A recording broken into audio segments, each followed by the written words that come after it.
આપણે જ્યારે પણ ઓનલાઈન કોઈ ફોર્મ ભરીએ કે લોગિન કરીએ ત્યારે પેલી વાંકી-ચૂકી વિચિત્ર તસવીરો સામે આવે છે નહીં? ક્યારેક ટ્રાફિક લાઇટ શોધો તો ક્યારેક બસ શોધો. આ બધું કરતી વખતે ક્યારે એવો વિચાર આવ્યો છે કે આ બધું જ શું? શું ગૂગલ આપણી દરેક હલચલ પર નજર રાખી રહ્યું છે? તો ચાલો આજે કેપ્ચા પાછળના એ જ રહસ્ય પરથી પડદો ઉઠાવીએ જે મોટાભાગના લોકોને ખબર જ નથી. આ સવાલ તો મનમાં આવ્યો જ હશે, ખરું ને? કે ભાઈ, આપણે વારંવાર શું કામ સાબિત કરવાનું કે આપણે રોબોટ નથી? પેલા વાંકા-ચૂંકા અક્ષરો ઓળખવા કે પછી ફોટામાંથી કાર, બસ કે સાયકલ શોધવી? સાચે જ કંટાળો આવી જાય. પણ આ માથાના દુખાવા પાછળ એક બહુ જ મોટું કારણ છુપાયેલું છે. એક એવું કારણ જે આખા ઇન્ટરનેટને સુરક્ષિત રાખે છે. જી હા, જેને આપણે ખાલી એક નાની અમથી અડચણ સમજીએ છીએ ને, એ હકીકતમાં આખી ઓનલાઈન દુનિયાની રક્ષા કરતી એક ડિજિટલ દિવાલ છે. આ માત્ર કોઈ કોયડો નથી, પણ એક એવી પરીક્ષા છે જે ખતરનાક સાયબર ગુનેગારોને આપણાથી અને આપણા ડેટાથી દૂર રાખે છે. તો ચાલો હવે સીધા મુદ્દા પર આવીએ. આખરે આ કેપ્ચા છે શું? આ નામ સાંભળવામાં થોડું અજીબ લાગે છે નહીં? આ શબ્દ આવ્યો ક્યાંથી અને આનો મતલબ શું થાય છે? ચલો સમજીએ.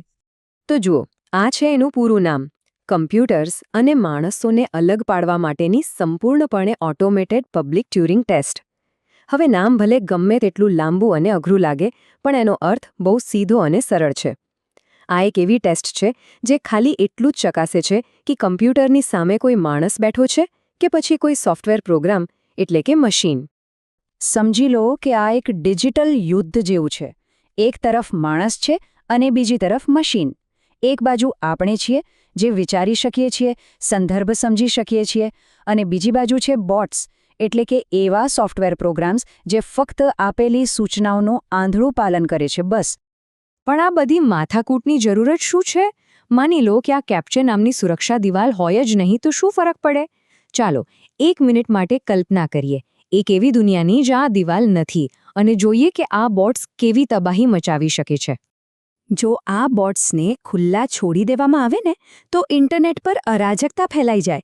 જરા વિચારો, સેકન્ડોમાં લાખો ફેક એકાઉન્ટ્સ બની જાય, આપણી મનગમતી વેબસાઇટ્સ સ્પેમથી ભરાઈ જાય, મોટા સર્વર ક્રેશ થઈ જાય, અને સૌથી ખતરનાક, આપણા પાસવર્ડ ચોરાઈ શકે અને આપણો પર્સનલ ડેટા પણ લીક થઈ શકે છે. પણ સમયની સાથે બધું બદલાય છે, અને કેપ્ચા પણ બદલાયું છે. હવે એ પહેલાં કરતાં ઘણું જ સ્માર્ટ અને ઘણું ઓછું કંટાળાજનક બની ગયું છે. ચાલો જોઈએ કે ટેકનોલોજીએ આ ટેસ્ટને કેવી રીતે આપણા માટે એકદમ સરળ બનાવી દીધી છે.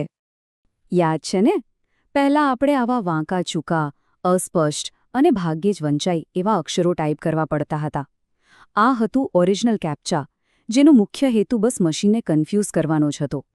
અને હવે તો મોટાભાગના કેસમાં આપણને ફક્ત એક સાદું બોક્સ દેખાય છે, જેના પર લખ્યું હોય છે, આઈ એમ નોટ અ રોબોટ. આપણે બસ એક ક્લિક કરીએ અને કામ પૂરું. પણ આ જાદુ થાય છે કેવી રીતે? એક ક્લિકથી સિસ્ટમને કેવી રીતે ખબર પડી જાય છે કે આપણે માણસ છીએ? વેલ, આનું રહસ્ય પેલી ક્લિકમાં નથી, પણ એ ક્લિક કરવા સુધીની આપણી હલચલમાં છે. ગૂગલનું આ સ્માર્ટ રીકેપ્ચા આપણા માઉસની ગતિ, કર્સરને આપણે કેવી રીતે ફેરવીએ છીએ અને પેજ પર કેટલો સમય પસાર કરીએ છીએ, આ બધી જ બાબતોનું વિશ્લેષણ કરે છે. આપણું આ સ્વાભાવિક વર્તન જ સાબિત કરી દે છે કે આપણે રોબોટ નથી.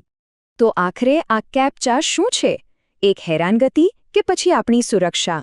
હા, માની લઈએ કે ક્યારેક તે કંટાળાજનક લાગે છે, પણ આપણે એ પણ ન ભૂલવું જોઈએ કે આપણી ઓનલાઈન સેફટી માટે આ એક બહુ નાની કિંમત છે જે આપણે ચૂકવીએ છીએ. આ એક વાક્ય આખી વાતનો સાર કહી દે છે. આ નાનકડી પ્રક્રિયા વગર ઇન્ટરનેટ સાયબર ગુનેગારોનો અડ્ડો બની જશે. આનાથી વધુ સારી રીતે કેપ્ચાનું મહત્વ કદાચ ન સમજાવી શકાય. તો બસ, આને આપણી ડિજિટલ દુનિયાનો એક ચોકીદાર સમજી લો. એક એવી દિવાલ જે આપણા bank accounts, social media profiles અને પર્સનલ માહિતીને હેકર્સ અને બોટ્સના ઓટોમેટિક હુમલાઓથી બચાવીને રાખે છે. અને હા, આ લડાઈ અહીં પૂરી નથી થવાની. જેમ જેમ બોટ્સ વધુને વધુ સ્માર્ટ બનશે, તેમ કેપ્ચા પણ વધુ એડવાન્સ થશે. તો સવાલ એ છે કે ભવિષ્યમાં માણસ અને મશીન વચ્ચેની આ ઓળખની કસોટી કેવું સ્વરૂપ લેશે? શું લાગે છે?